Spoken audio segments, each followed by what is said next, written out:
Hello everybody, welcome back to the channel. So in today's video, we are going to be talking about Memphis Depay and his future, because we do need to have a very serious conversation when it does come to this player, because we just do not know what's going to be happening on whether he's going to continue under Xavi, yes or no. And then later in the video, we're also going to be talking about Barcelona looking for a left-footed center back in this summer. And so yes, ladies and gentlemen, Barcelona do have so many problems to solve. They have so many choices to make, and we are now going to be here to talk about exactly that. But before we go into any of this, I do want to speak about the partnership between Sorare and Barca Media. Sorare is a digital collectible company and a fantasy football game where within that website where you can sign up, there is going to be a link down in the description box down below. If you do sign up through that link, you would be able to own your own digital cards, and you can collect these cards, you can trade these cards with other friends, and you can use these cards every week or every weekend through a 5-man lineup. And throughout that 5-man lineup, depending on how they play and who you place and how they perform, you do win special prizes every weekend and every weekday. And so there are different tiers when it does come to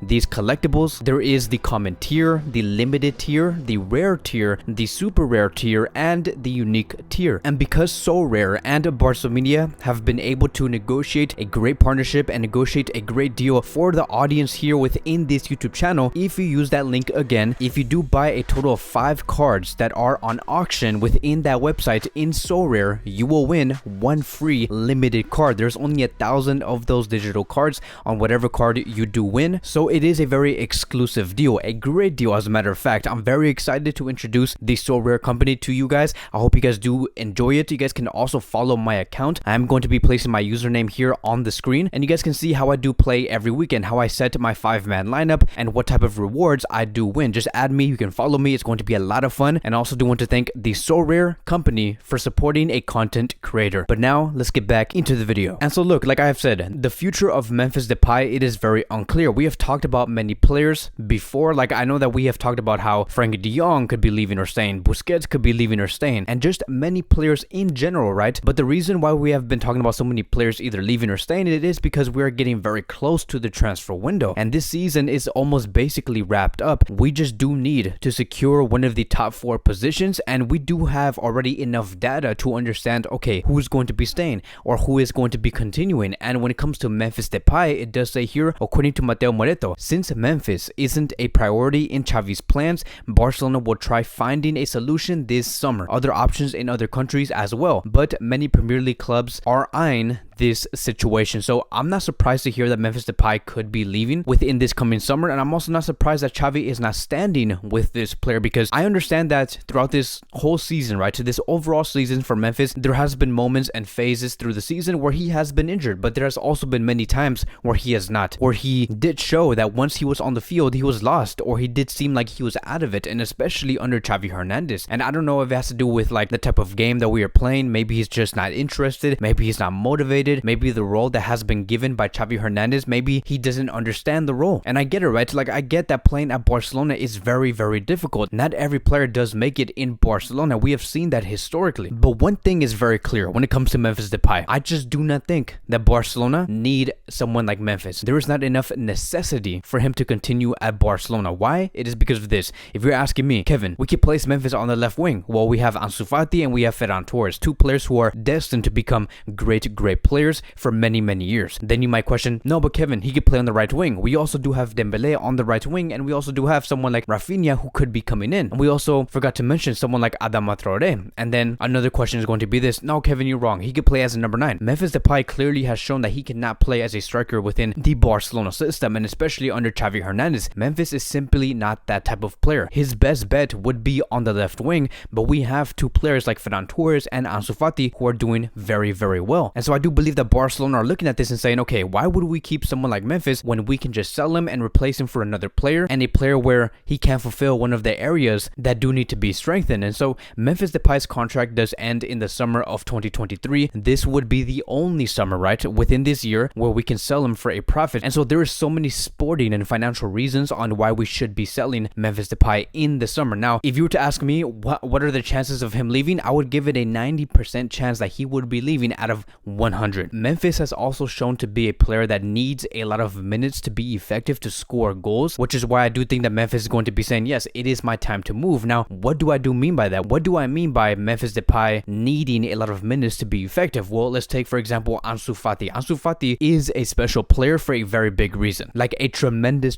player. That is because Ansu Fati does not need a lot of minutes to score a goal. You look at that game against Levante where he has just came back from an injury. He scored on the 91st minute. He did not need a lot of minutes to gain rhythm, to gain momentum, to score goals. Look at that game against Real Madrid back in January where he did come back again from injury and he scored on the 83rd minute and he only needed about 20 minutes to score a goal. Ansu Fati has the talent. He is a born goal scorer. He is someone that does not need, again, the minutes required in order for him to gain the rhythm, the momentum, and so he can score the goals. Someone like Memphis is the complete opposite. He needs minutes. He needs the rhythm. He needs to be at 100% for him to score the goals that Barcelona do need. And just to give you guys even more data to back this up, it does say here that only Memphis Depay, who has a total of 10 goals, has scored more La Liga goals for Barcelona this season than Aubameyang, who has a total of 9. And when we compare the minutes between Aubameyang and Memphis Depay literally does have more than double the minutes of Aubameyang. So this is basically another way of saying that yes, Depay is someone that needs minutes to be effective. And Barcelona right now, they need number 9s or left wingers, whatever position it may be. They need those players to be very decisive, or in other words, natural born goal scorers. And does this make Memphis Depay like a bad player? No, I'm not saying that Memphis is a bad player. It's just the type of player that he is, Barcelona simply just do not need him. But again, only time is going to be telling on whether Barcelona will continue with him, yes or no. Now let's move on towards Barcelona's left center back position, because Barcelona do need a left-footed center back. And it does say here, according to Gabriel Sanz, that Barcelona is thinking about signing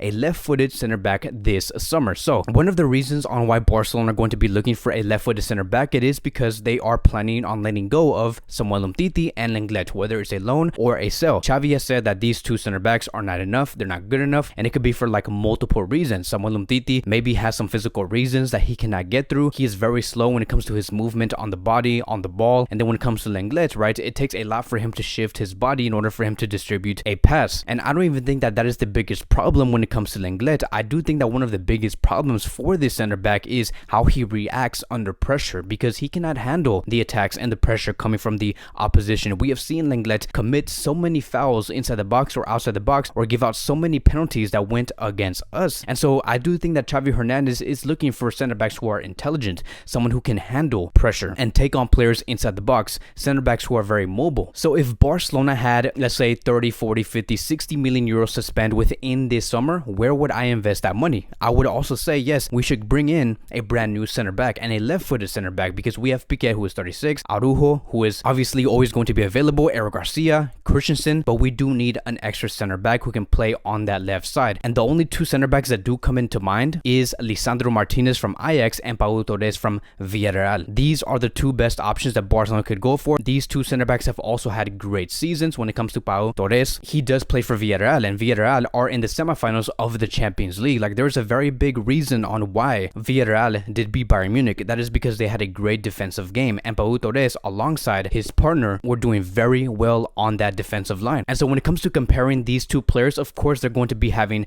different advantages. When it comes to the attack, right, Pau Torres is the superior compared to Lisandro Martinez. He is a goal scorer. He is someone that knows how to score from corner kicks, because 4 out of the 5 goals that he has scored through this season, it came through corner kicks. And so he can really help us in terms of goal scorers within the squad. And then when it comes to the passing, right, Lisandro Martinez is the superior one. You can just see the amount of green boxes that Lisandro Martinez does have over Pau Torres. He is much more superior. He's very Eric Garcia-like, very reliant on the ball. And we're especially going to be needing a very reliant on the ball center back that knows how to play on a high line, because Barcelona do like to have a high line within the pitch. And so Lisandro Martinez would be a great addition to that defensive line. Maybe he can play with Araujo and Eric Garcia. And then if it's Pau Torres, we can see Pau Torres play with Araujo and also with Eric Garcia. So there's so many things that we can do, so many choices that we have out there in the market. Barcelona in the end are going to have to choose whether they like Lisandro or Pau Torres. It's really going to be depending on what they need, because these two center backs, while yes, they play in the exact same position, they do give out many different qualities. But that is going to be wrapping up today's Barcelona Daily News. Thank you guys so much for watching. If you guys are new here, welcome to the channel. Please like, subscribe, comment, and I will see you guys in the next